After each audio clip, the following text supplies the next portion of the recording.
Bien, buenas tardes. Es realmente un honor para la asociación, ni hablar para mí en lo personal, recibir al profesor Fernando Valdés Dalré. Es una persona sumamente conocida en todo el mundo, pero también, por supuesto, especialmente en Argentina, país que ha frecuentado muchas veces, y que además tiene que ver con su estirpe, porque su madre y su abuela, ¿no? Han nacido en Argentina. El profesor Valdés es catedrático, no sé por qué retumba tanto esto, es catedrático jubilado de la Universidad Complutense de Madrid. Es magistrado del Tribunal Constitucional Español. Es actualmente director, fue codirector de la célebre revista Relaciones Laborales, quizás la más influyente en habla hispana, donde han publicado algunos pocos privilegiados latinoamericanos, como Adrián Goldín, por ejemplo. Fernando es actualmente codirector de la revista Derecho de las Relaciones Laborales. De sus últimos libros, bueno, yo recuerdo el de Derechos Fundamentales y la Protección Multinivel, tiene un título largo, un poco complejo. Los derechos fundamentales es uno de los temas que Fernando Valdés ha trabajado muy intensamente. Y el último libro, en coautoría, tiene que ver con la reforma española en materia de despido de 2012 a 2014. Bueno, es un enorme jurista, muy influyente en nuestro país. Recuerdo especialmente un artículo que fue publicado en una revista argentina, Derecho del Trabajo, sobre la descentralización de la empresa, que fue citado por eminentes juristas argentinos, Vázquez Vialar entre ellos. Y bueno, tenemos el placer de recibirlo y de escucharlo con mucha atención. Fernando, todo tuyo. Muchas gracias, Víctor, por tus amables y gentiles expresiones, que no otra cosa que reflejan nuestra relación de afecto y de amistad. Y todo lo que has dicho, lo único cierto es que efectivamente mi madre y mi abuela nacieron en Argentina. Por lo demás puede ser una fantasía. Bueno, y que Adrián ha publicado nuestra revista. Adrián, hace tiempo que no mandas nada, ¿eh? Así que... Sí, que sí has publicado, sí, también, sí, pero también. Que hace tiempo. En la nueva también. Ya es el momento de que vuelvas a colaborar. Bien, para mí es una satisfacción el poder estar en la sede de la Asociación Argentina de Derecho del Trabajo y de la Seguridad Social. Yo fui durante una época presidente de la Asociación Española de Derecho del Trabajo y de la Seguridad Social. Sé lo que significa, por tanto, gestionar ese grupo de laboralistas. Me siento consiguientemente muy solidario en estos momentos con Héctor y con todos los que han tenido que sufrir ese tramo. Yo voy a hablar, ¿cuánto tiempo? ¿40 me das? ¿45? Me parece muy bien, sí. Yo voy a hablar hoy sí sobre la jurisprudencia laboral europea. Si me permiten, antes de que yo empiece mi intervención, me gustaría hacer algunas observaciones que seguro son tópicas, de todos ustedes conocidas, pero a mí me sirven para entrar en la reflexión. En Europa existen diversos tribunales encargados de proteger y tutelar los derechos fundamentales de los trabajadores. Además de los tribunales nacionales, hay dos.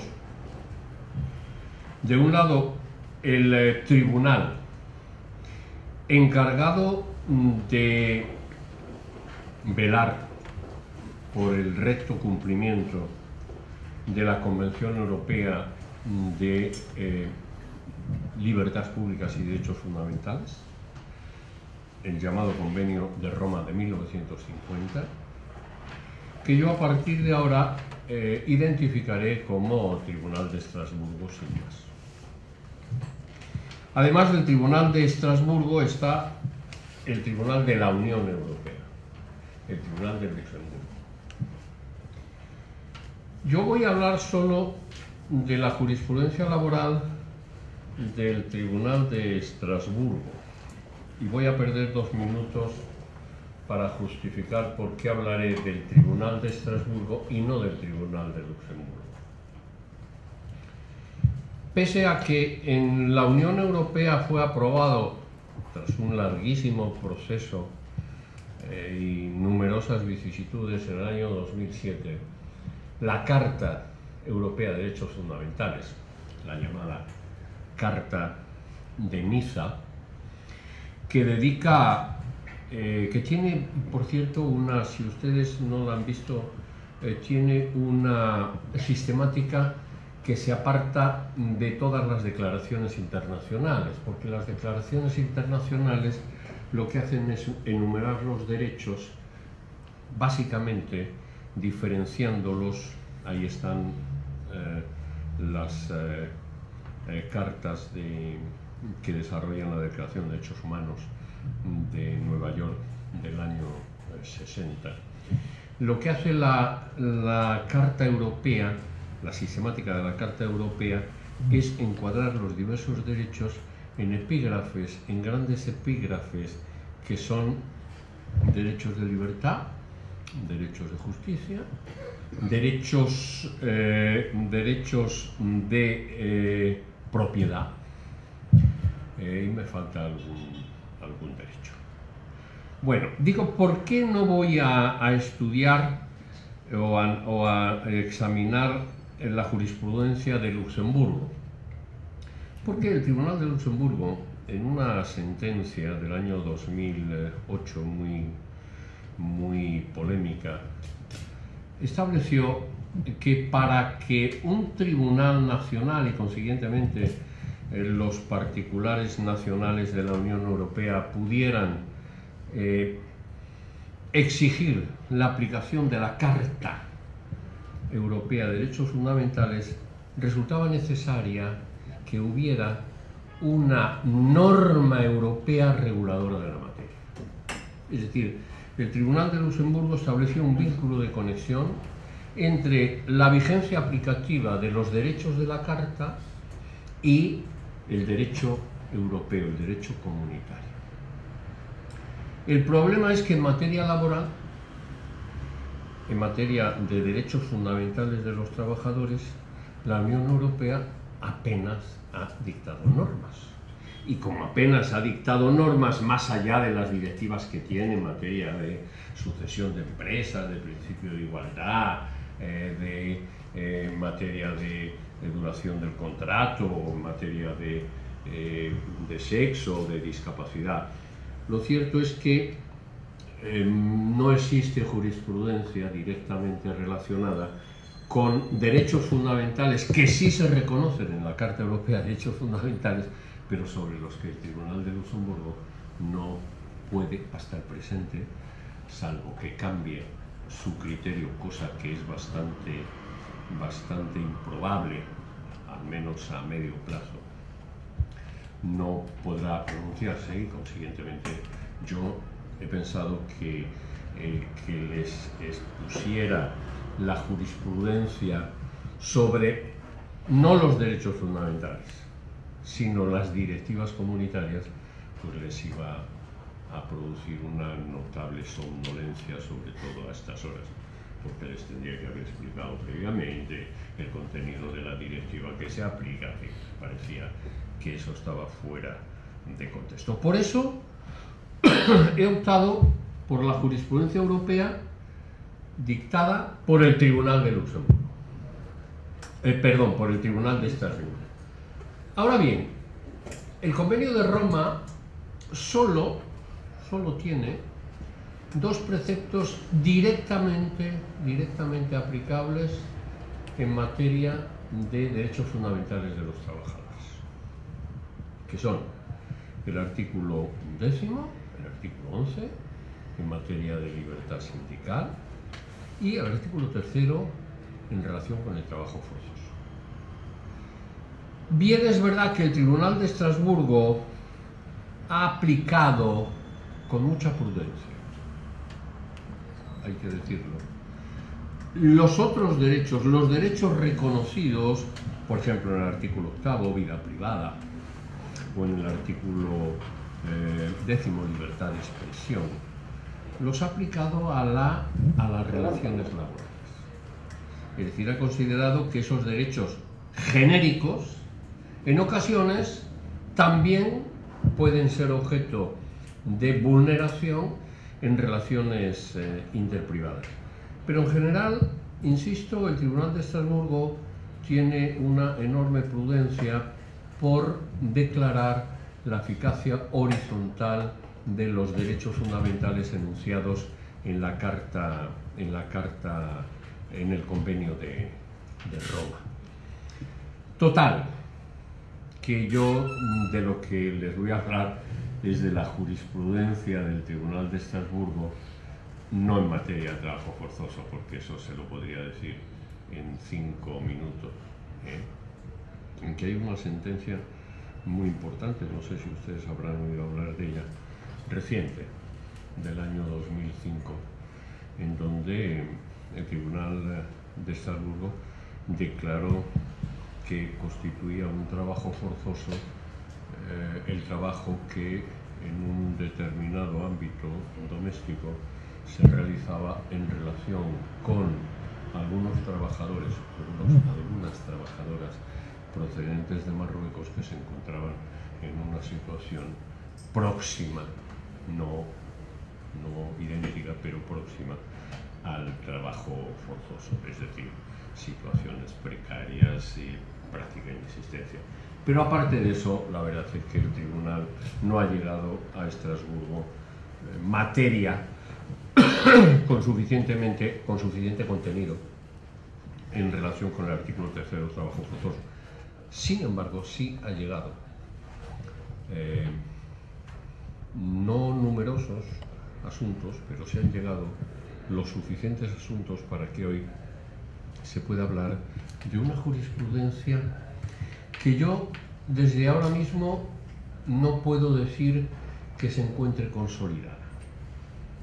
Porque si algo caracteriza, ya se lo anticipo, la jurisprudencia de Estrasburgo en materia de libertad sindical es su constante evolución. El Tribunal de Estrasburgo ha pasado de efectuar una consideración muy restrictiva, muy rígida, muy poco flexible de la libertad sindical, del derecho de los trabajadores a fundar y constituir sindicatos, en el curso de los 30 últimos años, sobre todo en el curso de este siglo, hacer interpretaciones ya mucho más flexibles, mucho más amplias, y de eso es de lo que yo me ocuparé. Como les he dicho, es el artículo 11 del Convenio de Roma el que enuncia la libertad sindical. Y lo hace en términos que se apartan del modo como suelen hacerlo las declaraciones internacionales de la época, las anteriores y por supuesto las posteriores. ¿Por qué?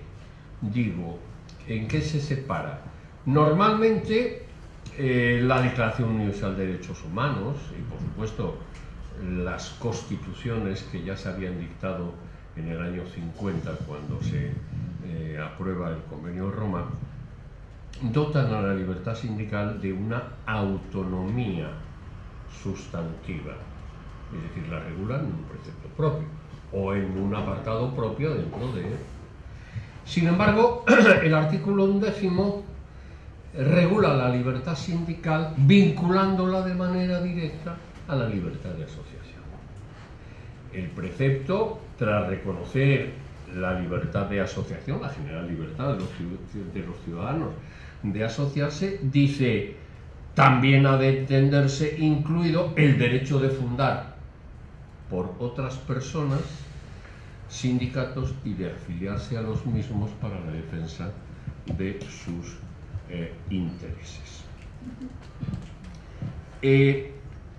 No obstante esta falta de autonomía y sustantividad de la libertad sindical y de las resistencias que ha venido manteniendo el Tribunal de Estrasburgo para dotar a la libertad sindical de sustantividad propia, lo cierto es que pese a todo ello, pues en fechas últimas, es decir, en este siglo, pues ha terminado reconociendo que la libertad sindical no es un simple agregado de la libertad de asociación, sino que constituye una pieza básica, son sus palabras, del diálogo entre trabajadores y empresarios y, por tanto, para el logro de la justicia social y de la convivencia, habiéndola calificado como un elemento esencial del derecho a la libertad de asociación.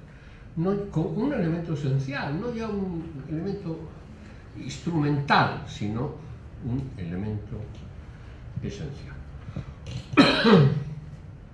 El Tribunal de Estrasburgo, a lo largo de la vigencia ya dilatada del Tribunal, de su vigencia aplicativa, hago paréntesis y les recuerdo o indico que hasta bien entrada la década de los 60 había dos instituciones de garantía de la Convención Europea: la Comisión y el Tribunal. Los asuntos primeros los eran tratados por la Comisión, y aquellos que la Comisión consideraba relevantes y que los admitía, pues podía reenviarlos al Tribunal. La Comisión ha desaparecido. O sea, ya el único organismo de tutela del Convenio de Roma es el órgano, llamemos, judicial. Y les recuerdo también, por si en estos momentos hay equívoco, que el número que la Convención ha sido objeto de ratificación por, en estos momentos, 45 Estados europeos, y que todos los Estados tienen derecho a nombrar un magistrado en el Tribunal de Estrasburgo, es decir, que hay 45 magistrados de 45 países independientes. El tribunal funciona, y termino ya con estas referencias, el tribunal funciona con secciones y con la gran sala. En el año 2000, a principios de este siglo, fue objeto de una importante modificación, porque realmente en la anterior regulación los asuntos tenían que ser admitidos o inadmitidos por sección, por una de las diversas secciones que había, y eso asfixiaba al Tribunal de Estrasburgo. Para que se hagan ustedes idea, el número de asuntos que a principios de este presente siglo tenía el Tribunal rondaba los 300.000, no es una broma.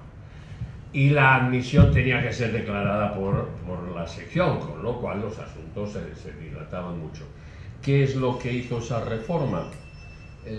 Establecer que la admisión podía ser acordada, la inadmisión, perdón, podía ser acordada por un magistrado solo, que no se necesitaba la decisión de 3 magistrados o de la sección. ¿Eso ha aliviado el peso del Tribunal de Estrasburgo? No. No. Porque en estos momentos, y la información que se me dio además es hace unos meses, hace medio año, es del propio presidente, del actual presidente del tribunal, me dijo que en estos momentos tenían pendientes cerca de 200.000 asuntos, de los que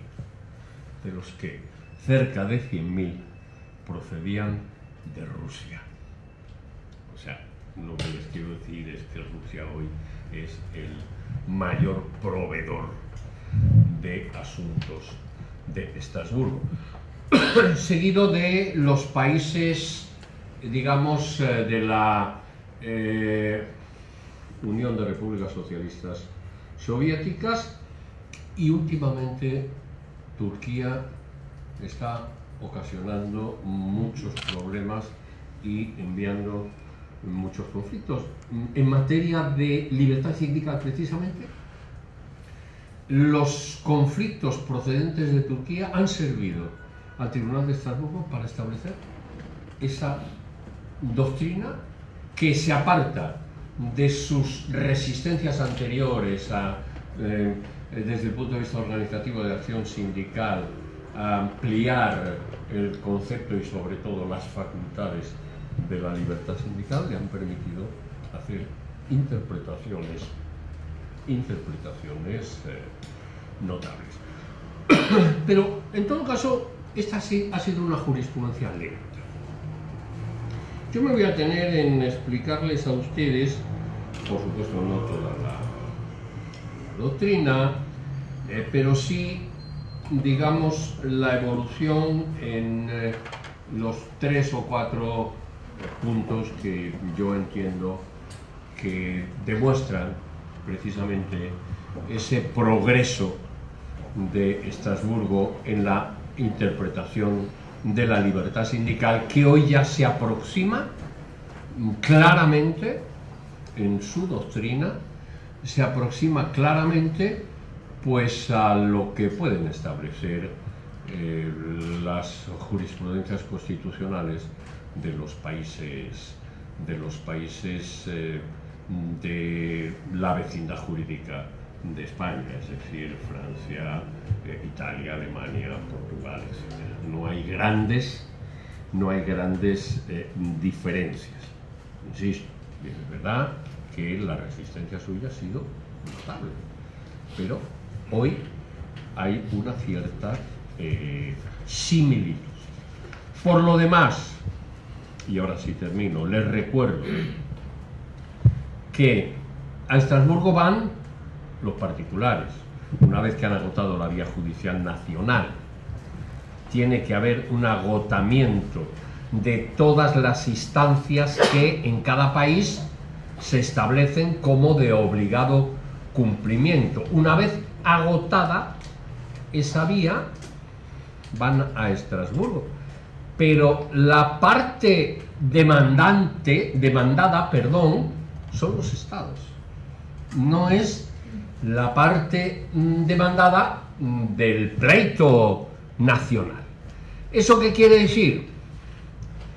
Estrasburgo puede, primero, apreciar la violación de un artículo, en este caso del artículo 11, y en segundo lugar, puede también condenar al Estado al pago de una indemnización.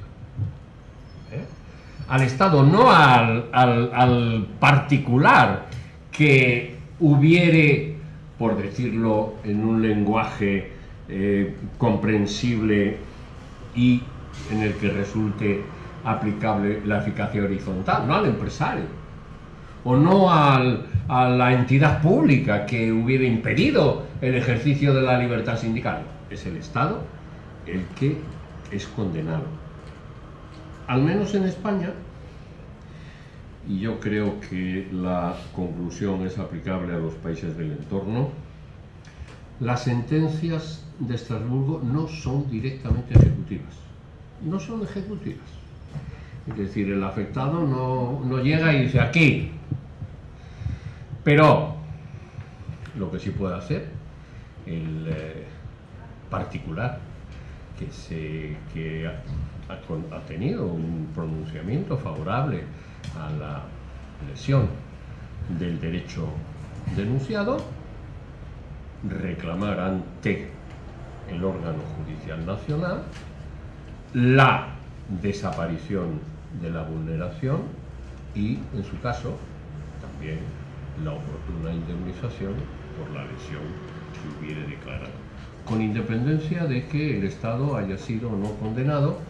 Y esto es algo muy frecuente. Los Estados suelen ser condenados sobre todo por los gastos que ocasiona al particular el ir a Estrasburgo, gastos de abogados, gastos de transporte, de viajes, etc. Y ahora ya sí empiezo con el tema, muy rápidamente. Primer aspecto.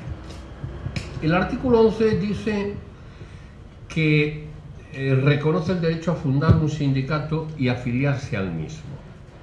Y nada más aprobarse, surgió el problema de determinar cuál era el colectivo de personas que podía fundar un sindicato y afiliarse al mismo.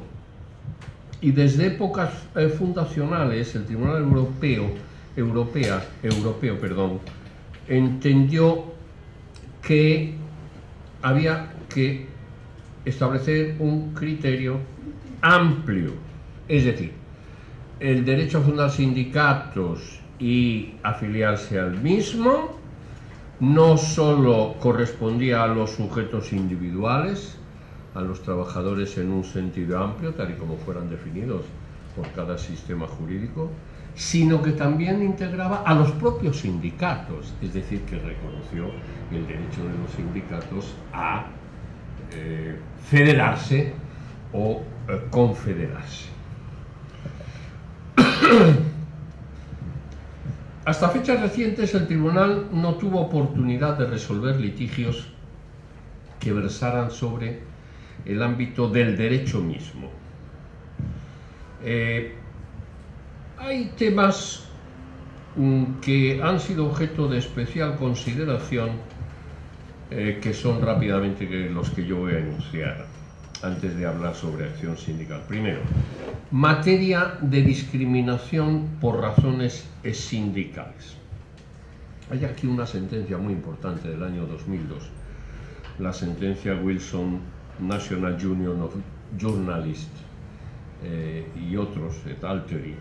Que condenó al Estado británico por no adoptar las medidas positivas adecuadas para impedir a los empresarios promover ofertas económicas a fin de lograr que los trabajadores renunciasen sus derechos básicos. Es decir, los empresarios iban a los trabajadores y les decían: mira, yo te doy esta cantidad de libras esterlinas, pero a cambio tú no te afilias a ningún sindicato.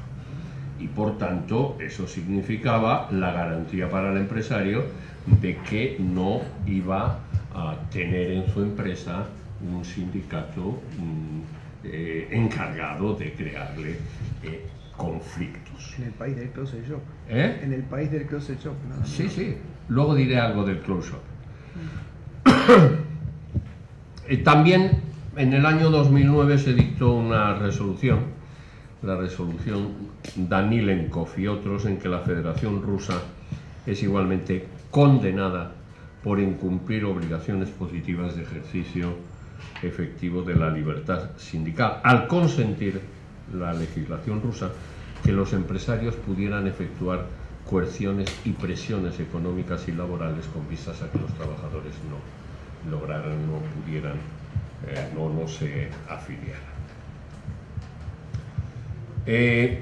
Tiene interés o curiosidad una sentencia del año 13, la sentencia Syndicatul Pastorul Celburn de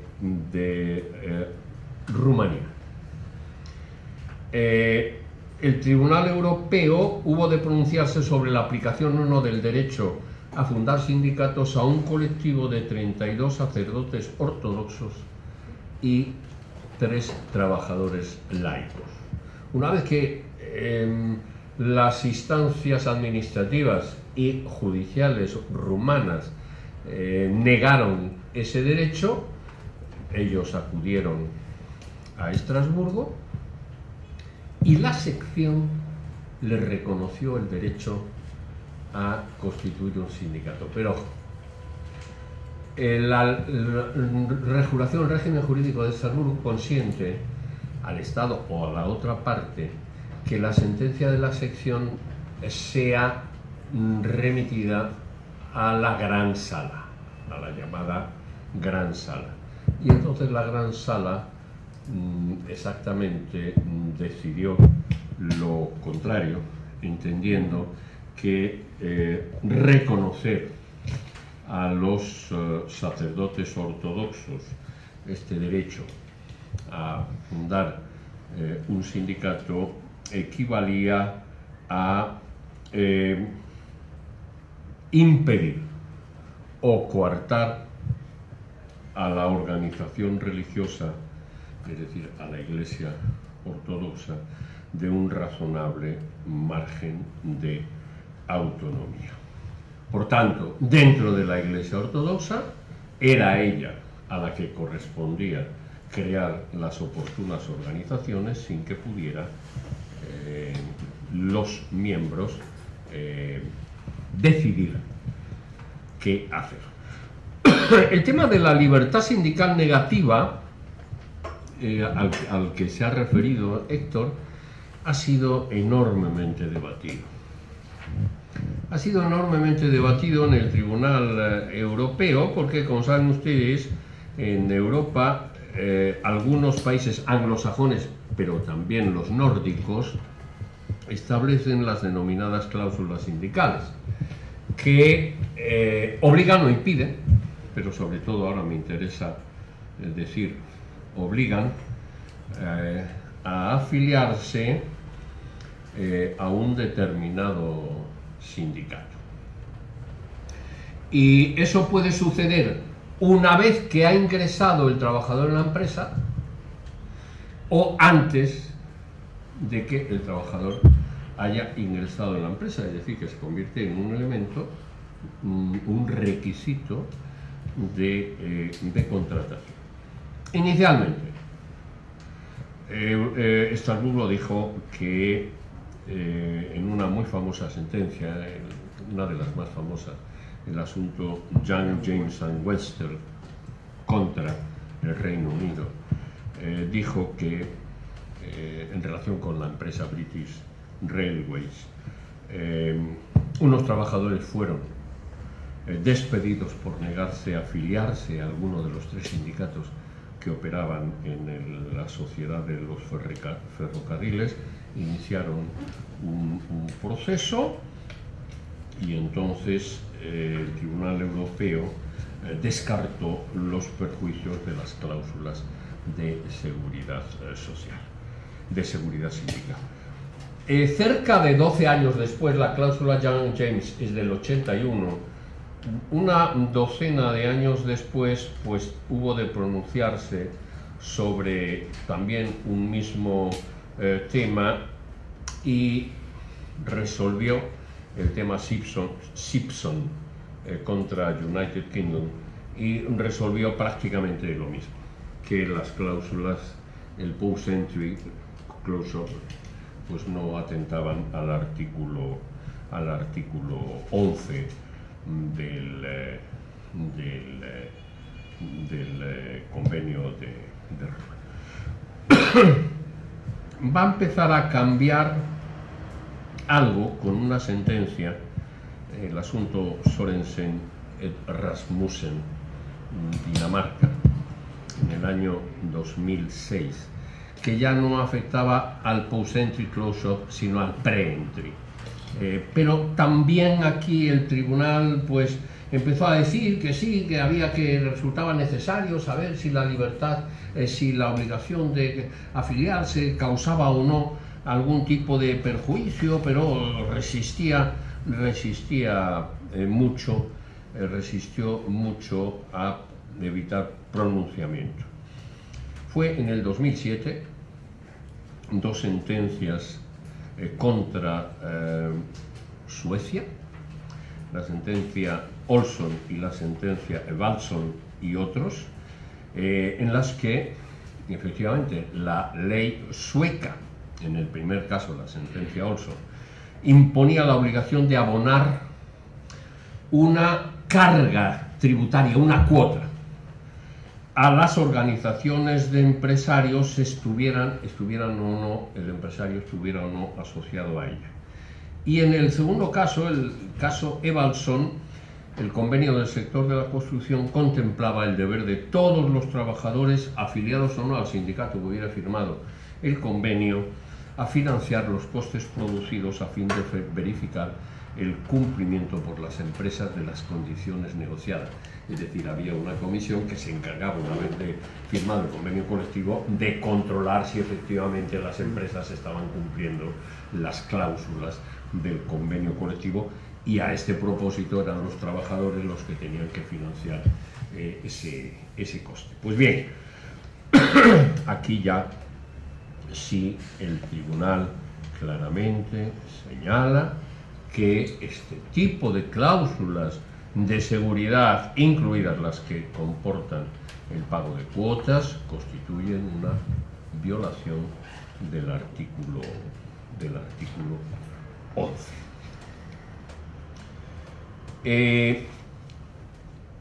Se ha tardado mucho, como ven ustedes, en efectuar este reconocimiento.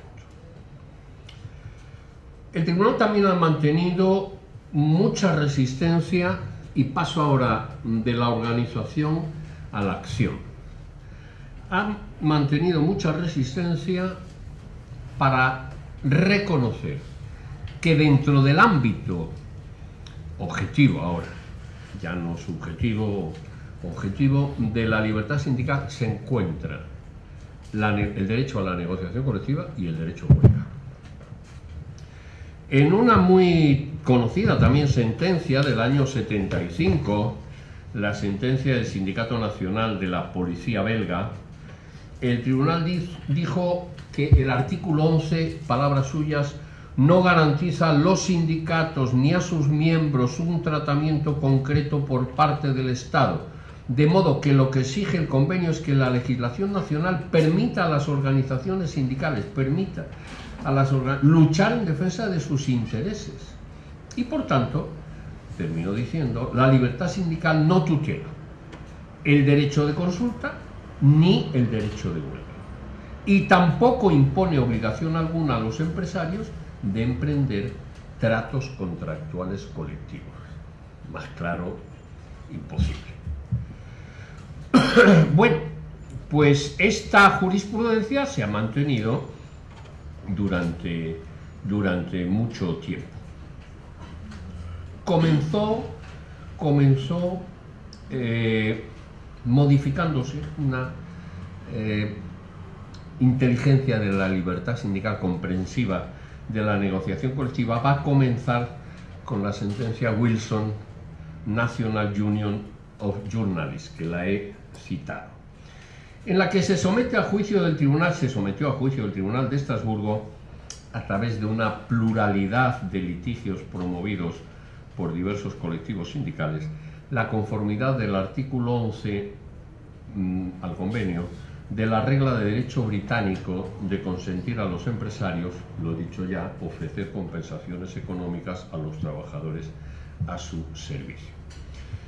Con independencia de que el Tribunal Europeo considerase en esta sentencia que la ausencia del derecho británico de un deber de los empresarios de abrir tratos contractuales no constituye una violación de la libertad sindical, el Tribunal de Estrasburgo a veces pues resulta en sus sentencias un tanto contradictorio, pese a que diga no hay en la legislación británica esto, pero concluye declarando que la negociación colectiva es uno de los más importantes instrumentos a través de los cuales el Estado asegura la libertad del sindicato de proteger los intereses profesionales de sus miembros. Por cierto, esta resolución, la Wilson National Union of Journalists y otros, se dictó cuando el Comité de Expertos Independientes de la Carta Social Europea ya había declarado incompatible la ley británica con los artículos 5 y 6 y de este texto internacional. Por tanto, en esta sentencia el Tribunal de Estrasburgo se encuentra atrapado en una paradoja, porque dice, niega que la negociación colectiva forme parte del ámbito protegido, pero condenó al Estado británico por no haber adoptado las medidas positivas enderezadas a asegurar un efectivo disfrute de los derechos tutelados en ese pasaje. La pregunta que evidentemente suscita esta sentencia es si la negociación colectiva no es un derecho consagrado en el Convenio de Roma, ¿cuál es entonces el derecho que el Estado desconoce?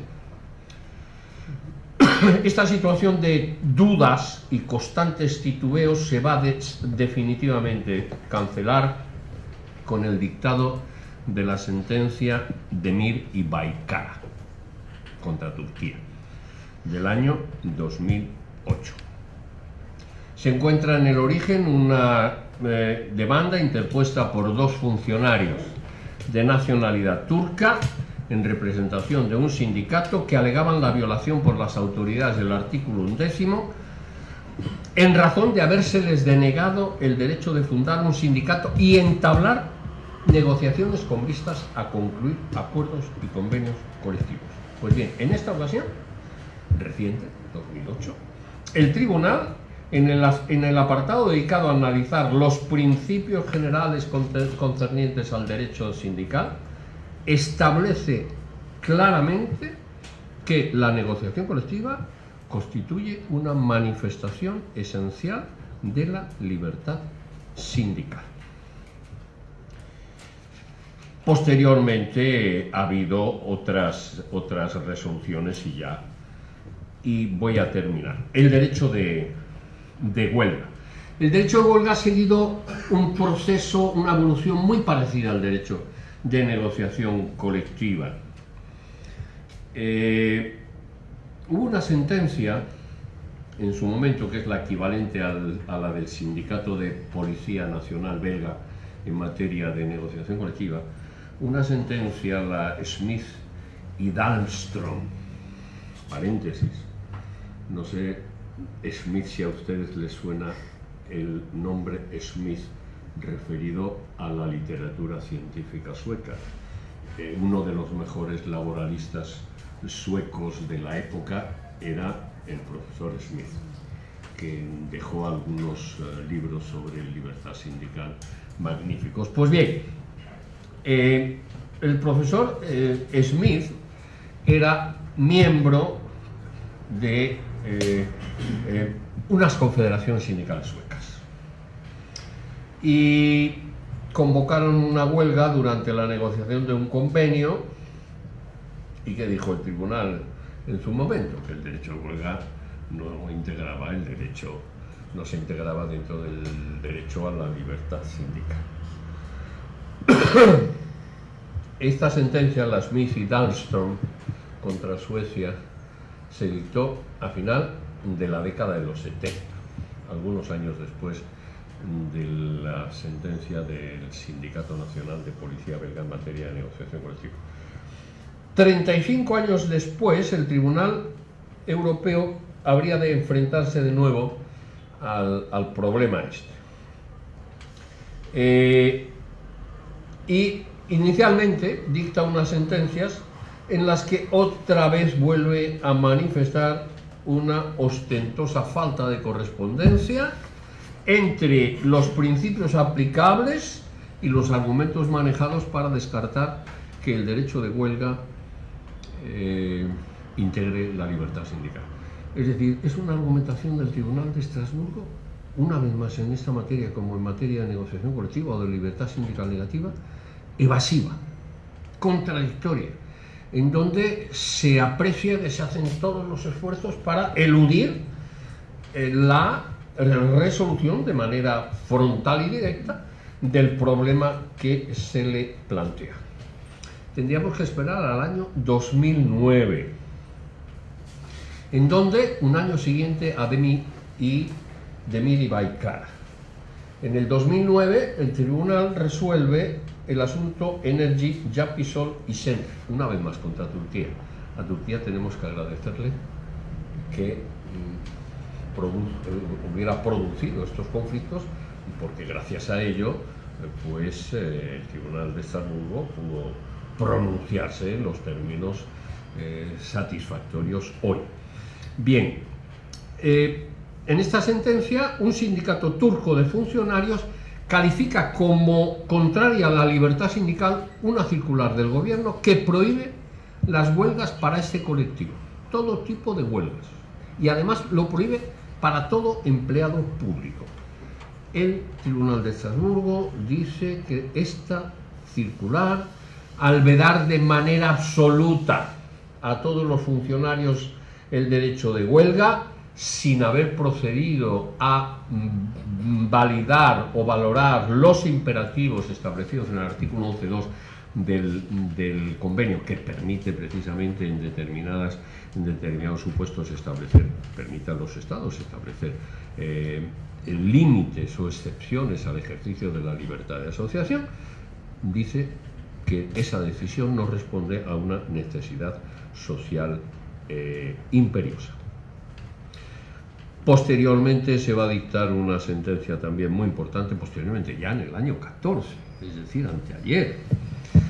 La National Union of Rail, Maritime and Transport Workers, la sentencia que se conoce con el acrónimo RMT, contra el Reino Unido.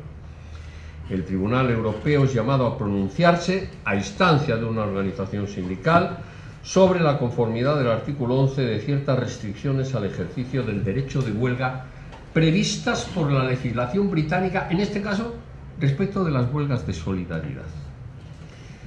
Pues bien, el Tribunal Europeo, al valorar los pronunciamientos dictados sobre el derecho de huelga, dice que el derecho de huelga está claramente protegido por el artículo 11. Me permiten ustedes que les lea, lo hago en inglés, pero es que no hay versión castellana de esta sentencia. Strike action is clearly protected by Article 11.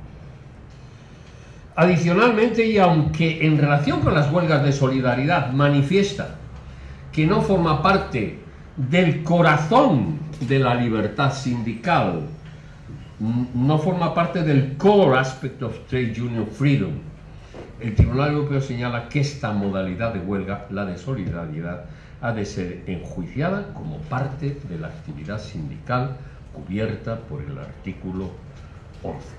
A partir de entonces, el Tribunal ha tenido ocasión de pronunciarse e ir matizando sobre en qué casos la legislación, por ejemplo, puede establecer limitaciones. En el año 15 resolvió una sentencia sobre la Asociación de Defensa de los Derechos de los Militares contra Francia.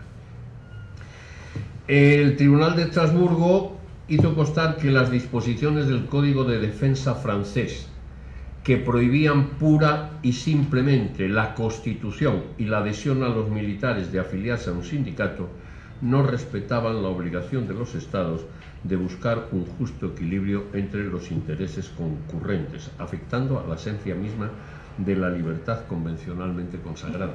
Por cierto, en España, no el Código de Defensa, pero la ley correspondiente también prohíbe a los miembros de las Fuerzas Armadas afiliarse.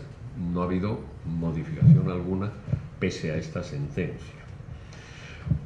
Una sentencia importante, y con esto termino, en materia de derecho de huelga, porque afecta a España, sí, es del año 15 también. La sentencia conocida como Junta Rectora del Sindicato de Policía Nacional Vasca. Hubo de enjuiciar en esta ocasión Estrasburgo la conformidad al convenio de la denegación acordada por las autoridades competentes del País Vasco de que el sindicato mayoritario de la Policía Autonómica convocase una huelga. Y el tribunal comienza efectuando un doble recordatorio, que las restricciones al derecho de huelga pueden afectar efectivamente a ciertas categorías de funcionarios, pero no pueden extenderse a los funcionarios en general o a los trabajadores de las empresas públicas en general, esto ya lo dijo con anterioridad, y de otro, que la prohibición total del derecho de huelga a la policía no es contraria a la Carta Social Europea y a la jurisprudencia del Comité de Derechos Económicos de la Carta Social Europea. Y sobre la base de estas consideraciones concluyó señalando que en el caso enjuiciado la injerencia no resultaba injustificada. Termino, me he pasado 5 minutos. Muchas gracias por su atención.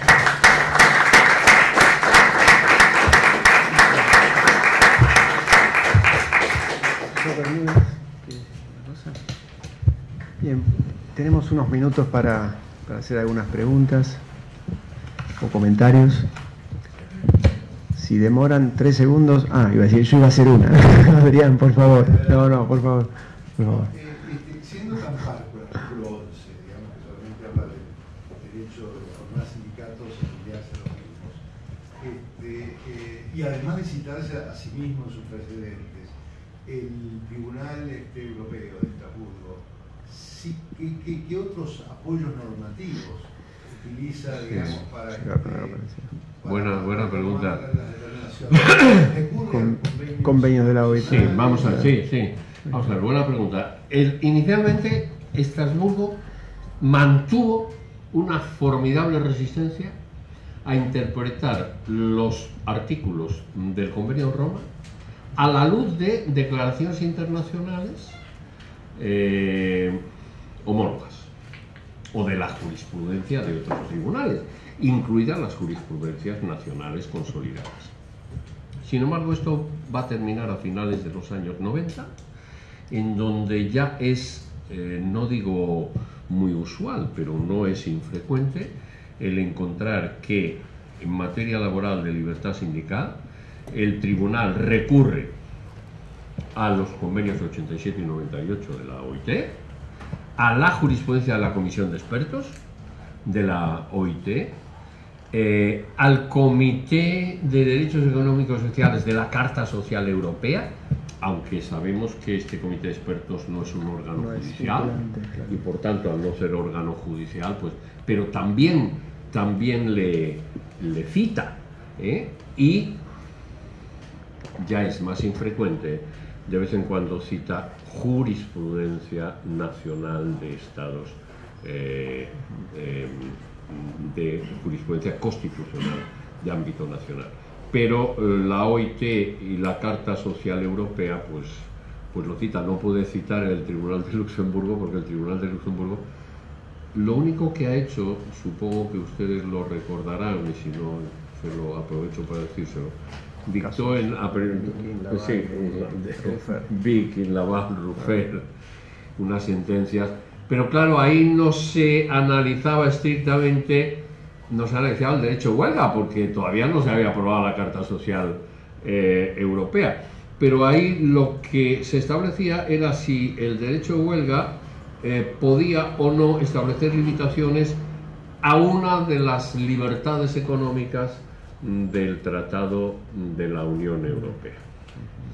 Y de manera bastante lamentable, porque han sido sentencias, hubo una serie de sentencias, Vicky, Laval, Ruffert, de manera bastante lamentable, el Tribunal de Luxemburgo dijo que efectivamente la libertad económica de el libre establecimiento por parte de las empresas de su sede, de sus residencias, la libertad de establecimiento primaba sobre el derecho de huelga.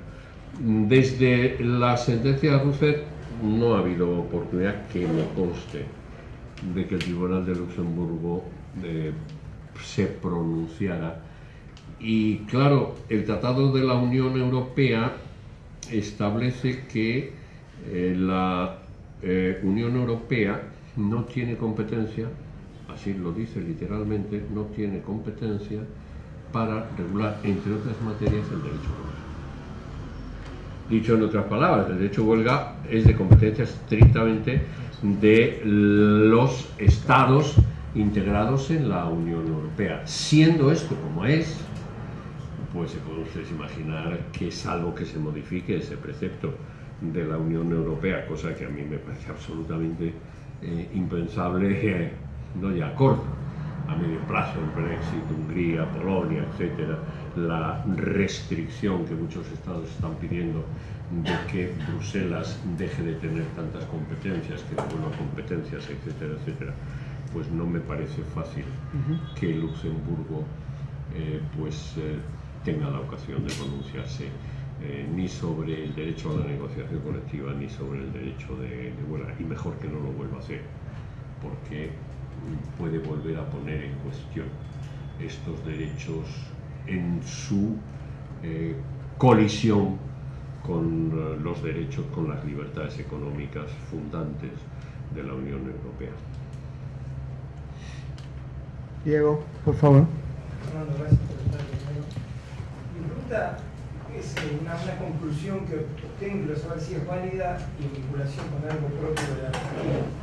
A partir de la evolución de jurisprudencia que nos has comentado, me parece entender, y de hecho me parece válido, que el derecho esencial para el acuerdo para el Tribunal Europeo es el derecho de asociación, veo poca limitación, poca relatividad a ese derecho que lo considera como esencial, y no tanto el derecho de huelga, el derecho de negociación colectiva. Es decir, siento como que se protege más la cáscara de algún modo que el contenido que estaría dentro de esa cáscara. Y pregunto esto porque si esto es válido, como conocemos en nuestro país, el sistema de personalidad gremial y de otros sindicatos en los cuales la libertad de asociación está garantizada, pero con muy pocos derechos reales en materia de acción sindical. Yo creo que esa afirmación que haces, Diego, es exacta hasta finales del 2000, hasta finales del siglo pasado. Hoy ya creo que el tribunal en sus sentencias, en las sentencias que algunas de las cuales he mencionado, califica como elementos esenciales de la libertad sindical no solo los derechos de organización, es evidente, los tradicionales derechos de organización, tanto en su vertiente individual como colectiva y tal, sino también los derechos de acción sindical. Y de ahí que el derecho a la negociación colectiva, pues hay una sentencia que lo ha dicho clarísimamente, es un elemento esencial del diálogo social. O el derecho de huelga, que, hombre, la sentencia esta del código de la violación por el Código de Defensa francés, que prohibía a todos los militares el derecho a hacer huelga, ¿no? Pues es una llamada de atención, ¿no? O los funcionarios, porque claro, no nos equivoquemos, ¿cuáles son los conflictos en Europa en materia de derecho de huelga? Materia de derecho de huelga, funcionarios, con especial relevancia a Fuerzas Armadas y cuerpos de policía. No, el tribunal, salvo esa sentencia a la que también me he referido de la legislación británica, pero es que el derecho anglosajón hay que siempre que estudiarle desde una perspectiva distinta al resto de los derechos europeos, ¿no? Salvo esa sentencia en la que dice, oiga usted no puede permitir a los británicos, a los empresarios que hagan estas ofertas para escaparse. Pero es que en Europa el problema del derecho de huelga es eso, los funcionarios. No hay, los trabajadores hacen huelga con una cierta, digamos, en algunos países con facilidad y reconocimiento, sin perjuicio luego de los límites, que si los servicios esenciales, que si los servicios mínimos, pero sin problema. Vamos, yo no entiendo ya que en España trabajadores un grupo de trabajadores decidan hacer huelga y que un juez o un tribunal diga no, usted no va a hacer huelga. Eso ya no me cabe en mi mente, no entra. ¿Otra pregunta o comentario? Te hago yo una pregunta, Fernando, pero quisiera bajar el nivel a España, si me permitís. Claro. La negociación colectiva, que fue objeto de varias reformas en la última década, que afectaron la estructura, en 2012, si no recuerdo mal, ¿no? ¿Ha dado lugar a alguna sentencia relevante del Tribunal Constitucional o del Supremo que merezca la pena que comentes aquí? Me colocas en una posición un poco incómoda. Para que hables bien de tus votos.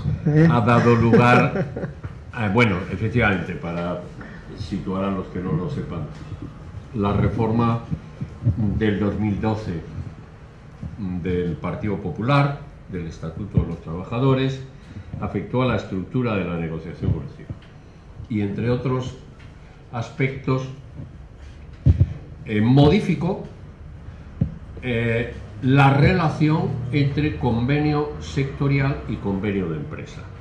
Y en definitiva alteró un principio tradicional en el ordenamiento español de solución de los conflictos de concurrencia. En España desde 1980 rige ahora con las excepciones, rige el principio de que cuando hay concurrencia entre dos convenios colectivos nos olvidamos de que se aplicará el más beneficioso. Eso nunca entre nosotros ha sucedido. ¿Se aplicará cuál? El que hubiera sido negociado en primer lugar.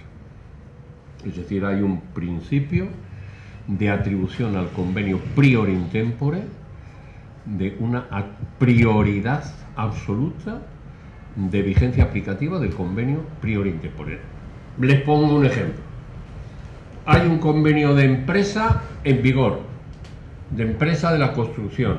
Se negocia el convenio de la construcción de Madrid o de España. ¿En esa empresa se va a aplicar el convenio de Madrid de la construcción o de España de la construcción? No. Incluso si tiene mejores condiciones laborales. No, porque se confiere una prioridad aplicativa siempre al convenio negociado en primer lugar. Y a la inversa, se negocia el convenio del metal de España y luego en una empresa se negocia el convenio de una empresa de metalurgia. ¿Va a tener ese convenio de empresa cuando el convenio estatal va a tener vigencia aplicativa en la empresa? No. Entonces, ¿qué se hace con ese convenio? Se mete en el cajón. Se puede hacer pregunta, esto es si el convenio anterior sancionado en término está efectivamente vigente durante su término, o también se aplica cuando está simplemente un trámite. Espera, no. Está cuando está en vigencia inicial. 1 año, 2 años, 3 años. Cuando el convenio entra en ultraactividad, entonces ya los convenios posteriores, entre comillas, la empresa puede negociar un convenio. Y siempre que se firme el convenio con anterioridad a la renovación del convenio sectorial, entonces el convenio de empresa se convierte en convenio prioritario. Efectivamente, cuando llega la situación de ultraactividad, se termina esa prioridad aplicativa. En España hay cerca, para que se entienda la modificación, hay cerca de, bueno, vigentes unos 5.000 convenios, vigentes. El flujo de convenio anual es aproximadamente unos 3.500,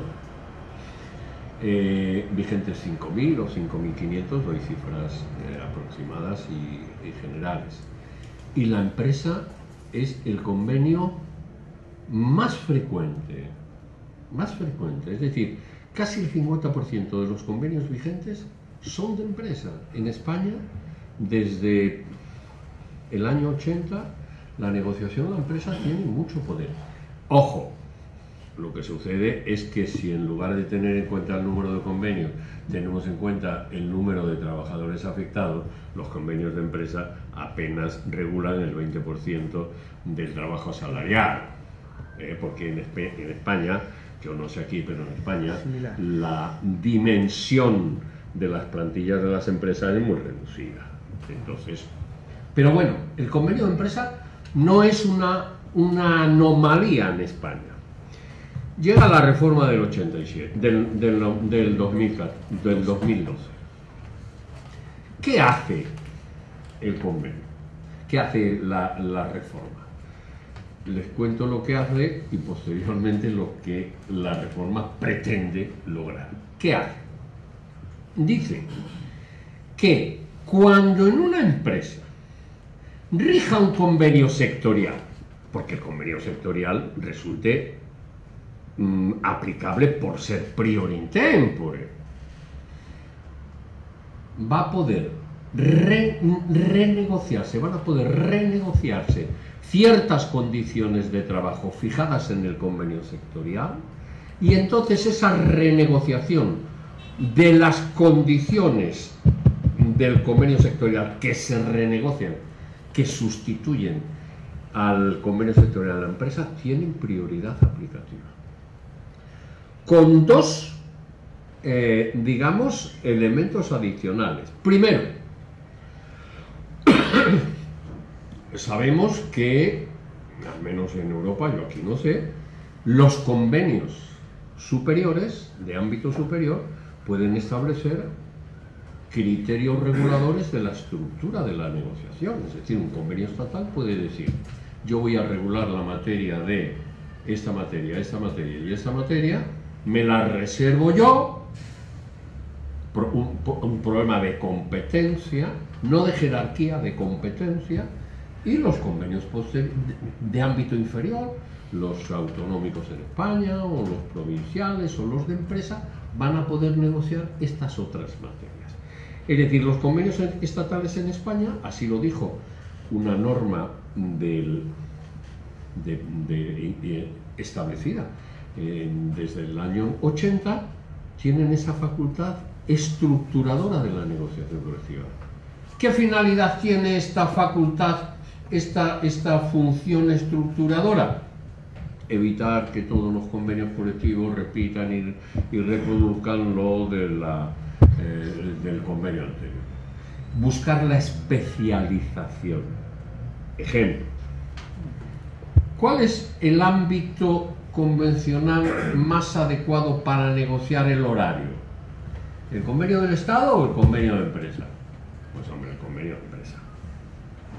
Es evidente, porque el convenio de empresa, en la empresa se saben las necesidades organizativas de... Por tanto, un convenio estatal que diga que en todas las empresas del sector de la construcción el horario será de 8 a 15, pues está estableciendo un criterio que no permite la adaptabilidad. Bueno, pues la reforma del 2014 privó a los convenios de ámbito superior, es decir, a las confederaciones y federaciones sindicales, de la capacidad de establecer criterios estructuradores de la negociación colectiva. Con lo cual, imposibilitó que la regla de prioridad aplicativa del convenio de empresa pudiera ser excepcionada por vía de la propia negociación colectiva. En otras palabras, la prioridad aplicativa establecida a los convenios de empresa se convirtió en una regla de orden público, imposible de modificar a través de la negociación colectiva.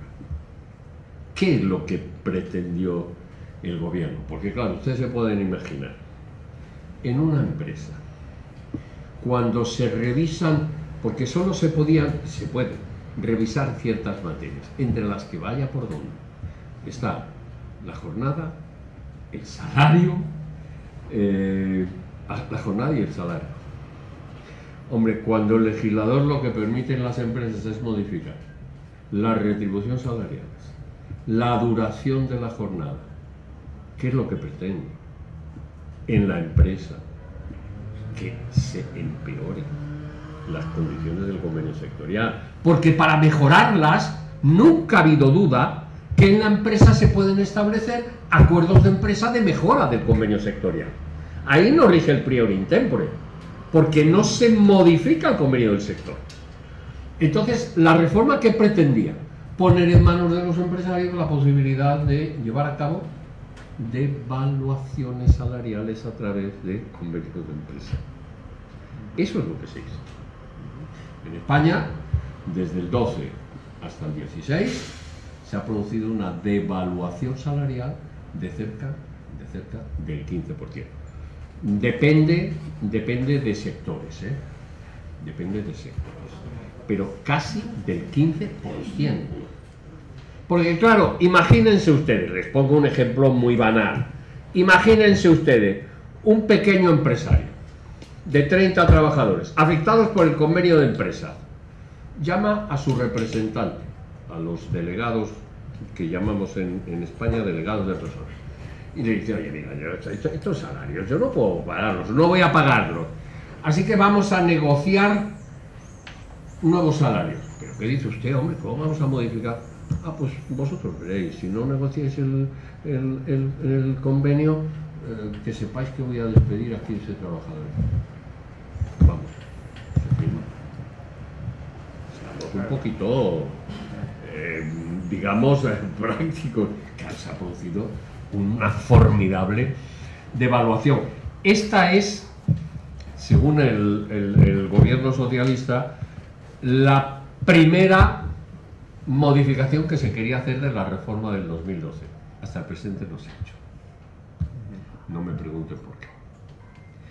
Pero cuando estaba en la oposición, el hoy presidente de gobierno repitió una y otra vez que si el Partido Socialista llegaba al poder, la primera cosa que iba a hacer era volver al sistema anterior, que es un sistema que garantiza ¿qué? La seguridad convencional. Oiga usted, mire, yo negocio un convenio colectivo en enero del 17. Ese convenio colectivo va a regir durante toda su vigencia. No se va a poder modificar. Modificar peyorativamente, claro, porque insisto, in melius siempre es posible la modificación. El Tribunal hubo 2 recursos de inconstitucionalidad, y contesto a tu pregunta, ante el Tribunal Constitucional. El Tribunal Constitucional avaló las reformas, entendió que no había violación del derecho de libertad sindical, del artículo 28. El voto particular que hizo un magistrado, Fernando Valdés, entendió que sí, pero era un voto particular y por tanto los votos particulares, saben ustedes que lo máximo que pueden aspirar, por decirlo en palabras de un magistrado del Tribunal Supremo americano, es que se conviertan, que anticipen doctrina futura, pero para el caso concreto no tienen ningún valor. Dime, ¿tú eres el único laboralista en el Constitucional? No, hay otro. Tampoco... Bueno, había uno que ya se ha marchado. El que había era uno que probablemente tú conozcas, que era Francisco Pérez de los Cobos. Fue presidente. Se marchó. Fue presidente. Durante la presidencia de Pérez de los Cobos tuvo lugar el dictado de estas 2 sentencias de validez de la reforma laboral. Ahora hay otro compañero laboralista. Ay, por Dios bendito. Fernando, la memoria te traiciona de forma... Alfredo, bueno, me llegará. Alfredo... ¿De dónde es? ¿Eh? ¿De dónde es? De Madrid. 80 años, cuando fue nombrado magistrado del Tribunal Constitucional. Montoya, ¿no? Montoya. Yo lo descartaba por edad. El catedrático de Murcia, eso es. Fue nombrado cuando tenía exactamente 80 añitos. Como dura el mandato 9 años, pues llegará casi a los 90 como magistrado del Tribunal Constitucional. Pero este fallo es anterior a su incorporación. Sí, es anterior a su incorporación. Estábamos Pérez de los Cobos y yo. Pérez de los Cobos era presidente y estuvo con la mayoría. Por supuesto no se alineó conmigo. ¿Alguna pregunta más? ¿Algún comentario? ¿No? Profesor Bermúdez, ¿quiere decir algo? ¿No? Bueno, lo despedimos entonces. Lo despedimos al profesor Valdés. Muchas gracias.